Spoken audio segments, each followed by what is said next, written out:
หาระวังได้เฮ้ถือกล้องไม้แล้วเออ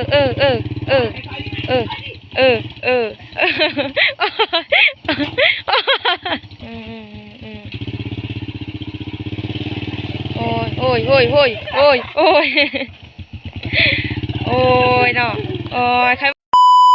สบายดีพี่น้องมื้อนี้ก็มาหาบ่าวพวงคือเก่าเนาะโอ้เพิ่นเฮ็ดอีสางเด้เพิ่นนั่งเล่นอยู่หาเนาะสองผัวเมียเนาะโอ้ลูกเพิ่นก็ไปเลาะอยู่โอ้คืออีสางนั่นน่ะโอ้แล้วถือต่อเนาะ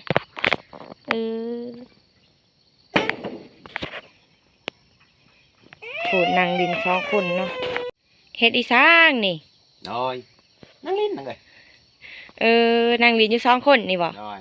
โอ้มาก็เห็นนั่งเล่นแล้วเนาะ rồi อยู่ข้างใต้เนาะพี่น้องโอ้นั่งเล่นสองคน สองคนหนึ่งแล้วบ่เขาฮะแล้วนั่งเลยแล้วบ่ rồi กินแล้วบ่เขานี่หนึ่งตะเสาบ่โอ้มื้อนี้อีนางเนาะ rồi เจ้าบ่ได้ลูกบ่ rồiได้ลูกแล้วนั่งเลยเปลี่ยนกันเนาะ rồi เปลี่ยนกันมื้อนี้เมียลูกเนาะ rồi เปลี่ยนกันพี่น้องเนาะเพิ่นว่าเศร้าเลยเด้เนาะเจ้าลูกเนาะให้เมียเนาะให้เมียลูกแล้วกินแล้วบ่เขาอะไร rồi กินแล้ว กินแล้ว rồi ได้ยังเลยกิน แจ้วนั่งเลยกินแจวบ่ได้ไปหากินบ่ไม่ได้ไปมื้อนี้นะบ่ได้ไปบ่rồi กินแจ้วมันกินแจวเนาะrồi สิไปไสมื้อนี้นี่มื้อนี้บ่ไม่ได้ไปไสนั่งเลยบ่ได้ไปไสบ่rồi อยู่เฮือนเนาะrồi อยู่เฮือนน่ะบ่ได้ไปไสเนาะrồi อยู่เฮือนเนาะอีนางมันอยากขับรถมันบอกโอ้อยากขับรถrồi มันว่าอยากแอบรถมันว่าอยากเป็นขับรถไปไสก็ยากไงเนาะrồi มีอยู่ว่ารถฮะรถเฮาบ่มีแล้วน่ะบ่มีรถrồi หันเด้รถข่อยหันเจ้าสิแอบให้เมียเจ้าบ่ rồi สิแอบให้เมียให้เจ้าเนาะแอบเนาะบ่ยากน่ะไปใส่ที่ยากเด้เจ้าหันเป็นแล้วบ่ข่อยบ่เป็นหน่อยนึงน่ะบ่เป็นหน่อยนึงสิมาแอบให้เมียเนาะสิแอบให้เมียไปใส่ก็ยากเด้เนาะสิแอบให้เมียเจ้าเนาะหน้าไปให้พี่ส่วนให้ยากได้น่ะแม่นหั่นแหละคันขับเป็น2คนหันสบายเนาะคันขับเป็นนี่ยืมรถเจ้าแล้วไปrồi เอาโลดแล้วเอาโลดสบายพอดีแล้วข่อยมาหันสบายเนาะrồi เวลาเมียเจ้าสิไปนั่นไปนี่เนาะrồi เอาไว้ไปซื้อของของกินให้เจ้าเด้ตอนหักเจ้าเด้rồi ใส่เจ้ากะเก่งใจแล้วน่ะ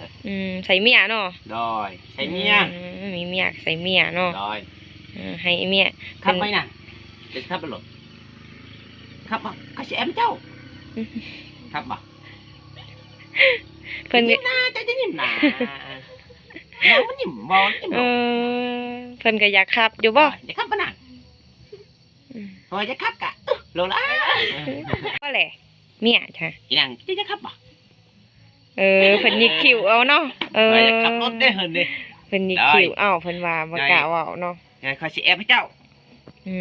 สิแอบให้เมียเพิ่นเนาะสบายเวลาเจ้าไปซื้อเครื่องซื้อของสบายจะขี่รถซ้อนเมียเพิ่นขับรถเนาะพี่น้องขับรถนั่นไงสิขับเลยว่านี่ขับไม่เป็นนี่ละนางเด้อคันบ่เป็นตำคงไม่ตายได้น่ะเด้อไปคือสิเป็นนั่นแหละเนาะคนก็ใหญ่เนาะเขาสิแอบเพิ่นเอาสิลองขับเลยว่านี่เบิ่งไปแจ้อยู่รถมันน่ะเบิ่งก็แจ้อยู่รถหั่นแหละไปนั่งไปเบิ่งหาสิผัวสิซ้อนเมียขับรถเนาะพี่น้องเดี๋ยวนะเขาสิซ้อนเพิ่นขับรถนั่นไงลองเบิ่งอ่ะสิซ้อนเมียขับรถเนาะเพิ่นว่าไปหันไปนี่มันยากเพิ่นว่าสบายเนาะบัดเป็นแล้วหั่นเนาะพี่น้องทำอิฐนี่อยู่กันได้อยู่กันบ่สตาร์ทบ่ติดจักเด้เอาไปขึ้นลูกค่ะสิครึ่งเบิ่งลูกค่ะจับลูกก่อนลูกแม่แก๊สเจ้ายับไหมแก๊สเป็นได้เด้ออย่าขึ้นไปจักลูกขึ้นขี่น้ำกันอยู่หลังบ่พ่อกูแอบก็ให้ลูกขึ้นแล้วเนาะแม่บ่เป็นขี่รถนี่ เอาออกที่เหล็ก ไม่ได้เอาออกเหล็กอะ ปลดออกเหล็กฮะเออ เออ เป็นว่านี่เนาะ คือสิเป็นอยู่ดอก เออ ลองเบิ่งอ่ะ อยู่กันบ้านนี่ กันเด้อพี่น้องเด้อ หน้าเบิ่งเนาะว่าสิเป็นแนวใดเนาะพี่น้องสิเป็นหรือบ่เป็นเนาะ เอาเพิ่นตีๆแทงนะ เออ ได้อยู่บ่เอา ว่าใครครึ่งนะเลยใครครึ่งนะ บ่ เลย เอา ระวังลูกตกได้เว้ย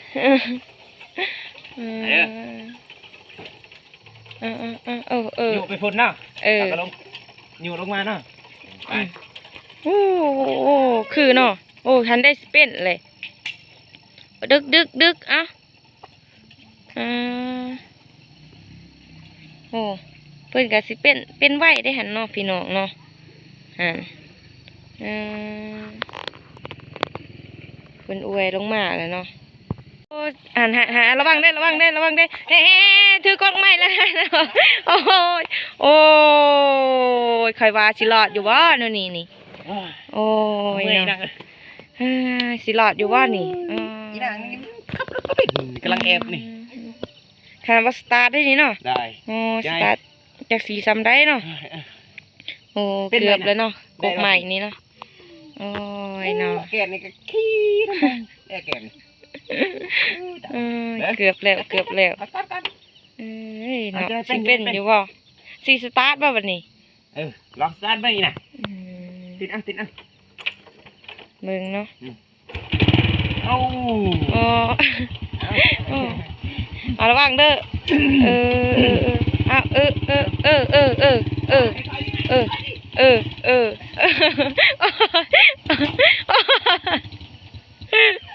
โอ้ยสิได้อยู่บ่โอ้ยเนาะพี่น้องเกือบแล้วอ๋อจับดีๆเด้อเจ้าผู้เป็นผัวเด้อ เกือบลมนะไงเนาะ เอา จับเด้อ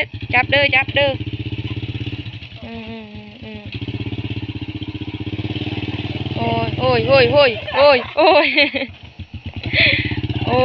เนาะโอ้ยใครว่าหยุดก่อนโอ้พ่อก่อนโอ้ยเนาะพี่น้องคอยระยาดโอ้ยเกือบใจหายใจขวามเบิดโอ้ยเนาะโอ้ยนี่บลาดองเลยบ่ไหวดอกคอยว่านี่มือแอบไปนั่งเนาะพ่อนะสำนีเนาะคอยจนหยาดนำพวกเจ้านี่ลงเธอนะจังคอยแอบลูกนี่ก็จะขี่ลูกพอลูกแม่ครับรถเราเป็นลูกทั้งจะขี่เนาะไม่เกือบเป็นเนาะพี่น้องโอ้เกือบตำกกใหม่พี่น้องเอ้ยกกใหม่ก็เกือบนี่กกอันนี้ก็เกือบเลยมันมาเป็นยังไงเนาะมือหน้าจะแอบไหมเนาะมือหน้าจังแอบให้ไหมแบบนี้มือนี้มันเอาชั้นนี้แล้วมือนี้ได้ถ้าเอาครึ่งน้ำในมันเป็นบอกคันมันขี้ที่มันนี่สงสัยตำกกใหม่เลยมาหลอดดิเนาะอีนางเฮ็ดดีพี่น่ะเจ้าเกือบตำกกใหม่เกือบแล้วจังไรหักเป็นก็ได้แล้วสำนีหากะแอบเนาะกำลังแอบครั้งแรกของเพิ่นเนาะพี่น้องเนาะมื้อหน้าให้เขาแอบได้เดินนางเด้อโอ้ข้างหน้าเจ้าบ่เจ้าเป็นแล้วคือสิแอบเป็นนึงข่อยโอ้เป็นบ่ปานใดเนาะเขาแอบคือนางนั่นแหละไผล่ะสิครึ่งให้เจ้าให้นางนั่นแหละโอ้ให้เมียเจ้ามื้อนี้ใครแอบเพิ่นมื้อหน้าเจ้าเนาะมื้อหน้าขายได้มื้อเนี่ยลูกเพิ่นก็อยากขี่เนาะมื้อหน้านั่งเนาะมื้อหน้าเจ้าเนาะได้ไปสัมภาษณ์อยู่พุ่นก่อนบ่ได้แล้วจังแอบเนาะได้ไปนั่งกันเนาะพี่น้องเนาะไปสัมภาษณ์อยู่พุ่นกันเนาะเนาะพี่น้องเนาะโอ้เกือบสิว่าตั้มกกใหม่แล้วเนาะได้ได้นั่งโอ้เจ้าแล้วบอกขับดีเพิ่นโอ้ยเนาะได้ตั้มกกใหม่เกือบแล้วเนาะดีจะเจ้าครึ่งไว้เนาะได้มันเป็นมันกำลังแอบแม่นแล้วแอบมือทำอีทได้แล้วนี่แหละคอยก็ยังแนวนี้เลยคือกันคือกันได้มาแล้วด้นเฮาก็เคยเองชินเองบ่ครับยากได้นางหน่อไปไสมาไสเนาะได้ไปไสมาไสก็ยากเนาะได้ยากแล้ว คันเป็น โดย ไข่แน่เนาะ โดยเป็นแค่นี้ มื้อหน้าหันเจ้าบ่สิครับ โดยมื้อหน้าค่อยเด้อ เออ อีนางเด้อจะอยู่เด้อไปสิขี้ มให้เจ้าขี่เนาะ โดย เปลี่ยนกันขับเด้พี่น้อง มื้อนี้เพิ่นเด้ อืม มื้อหน้าค่อย เกือบเลยเด้เนาะ เออ อ้ายเกือบสิบ